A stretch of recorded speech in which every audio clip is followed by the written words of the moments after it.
Anyari kay Chet, halos magka-black eye, nabugbog ng Clippers. Sabayan mo daw si Kawhi Leonard. Crazy ending mga idol, parang nag-dunk contest si PG-13. Chet Holmgren laban kay Kawhi Leonard, Clippers versus OKC Thunder. Inanunsyo ni Adam Silver na sa bagong home court ng Clippers na sa Intuit Dome magaganap ang 2026 NBA All-Star Game.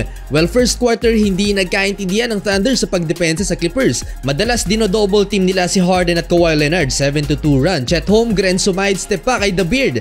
Exciting din ang matchup nitong si Harden at SGA. Sayang ang play na to ni The Beard, iwan na sana si Shea, nagmintis nga lang ng dress. 7-minute mark, Chet Holmgren sinalo ang 236 pounds na katawan ni Mason Plumlee dahil wala si Zubac mga idol. Sa pulsa mukha ang rookie natapos ang first quarter, lamang ng 5 ang Clippers 35-30. Westbrook X-Factor sa 8-0 run ng LA.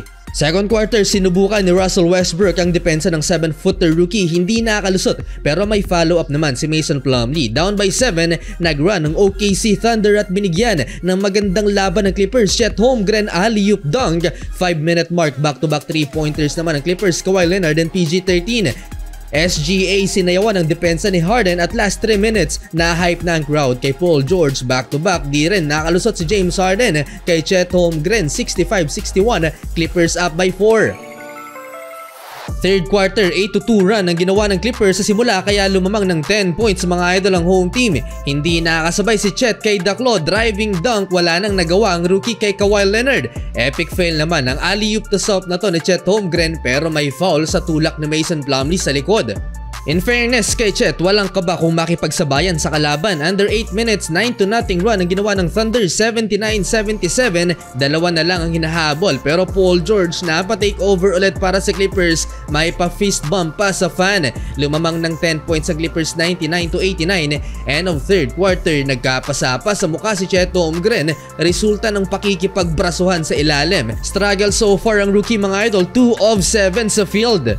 Fourth quarter, mas lalong naging aggressive si Chet Holmgren, dunk attempt mga idol laban kay Mason Plumlee. Nakabingwit na naman ang foul.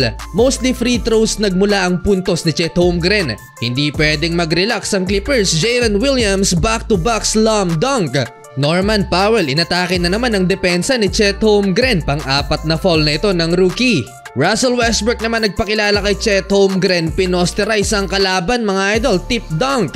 Under 8 minutes na ibaba pa ng OKC Thunder sa dalawa ang lamang ng Clippers, 106-104. Chet Holmgren spin move laban kay Paul George at Terrence Mann, nakabingwit na naman ang foul. Isaiah Joe down the stretch, 3-pointer, 113-112. Lumamang pa ng isa mga idol ang OKC Thunder, 115-114 pero si Paul George nag-take over. Binuhat ang Clippers hanggang sa umabot na nga ng double figures ang lamang sa last 2 minutes. Reverse dunk mga idol para kay Paul George. Sole, panalo mga idol ang Clippers, 38 points si PG-13, 128-117.